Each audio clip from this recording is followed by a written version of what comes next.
श्री कृष्ण कहते हैं, समस्या का होना चिंता का कारण नहीं बनता, अपितु समस्या का डटकर सामना करने के स्थान पर उससे कायरों की तरह डरकर भागना अवश्य ही चिंता का कारण बनता है।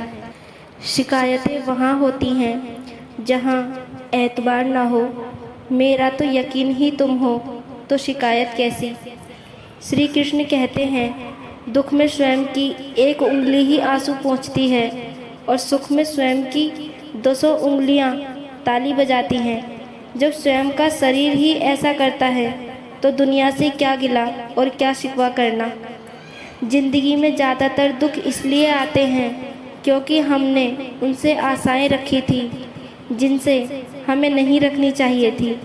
साथ ही कुछ दुख तो इसलिए आए क्योंकि हमने उन लोगों पर शक किया जिन पर हमें नहीं करना चाहिए था।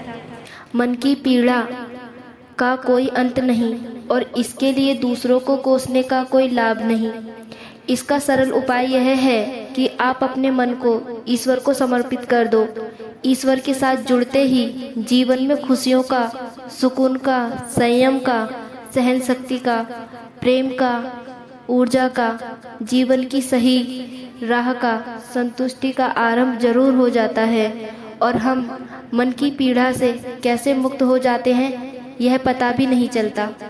श्री कृष्ण कहते हैं, व्यक्ति जो चाहे बन सकता है यदि विश्वास के साथ इच्छित वस्तु पर लगातार चिंतन करे तो।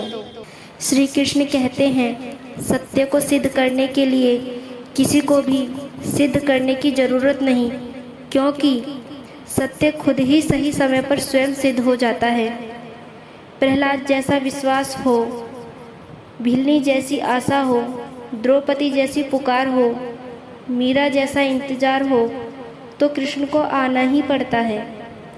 दुनिया पर किया गया भरोसा टूट सकता है, लेकिन दुनिया के मालिक पर किया गया भरोसा कभी नहीं टूटता। अगर हम प्रभु की भक्ति कर रहे हैं तो प्रभु की कृपा से ईश्वर को धन्यवाद दें कि उन्होंने हमें इस योग समझा है कि हम उनकी भक्ति कर सकें। कई जन्मों की पुण्य के परिणाम स्वरूप जीव को भक्ति करने का अवसर प्राप्त होता है। इसे स्वयं के ऊपर ईश्वर की असीम कृपा समझें कि उन्होंने आपको अपना लोक परलोक सुधारने का अवसर प्रदान किया है।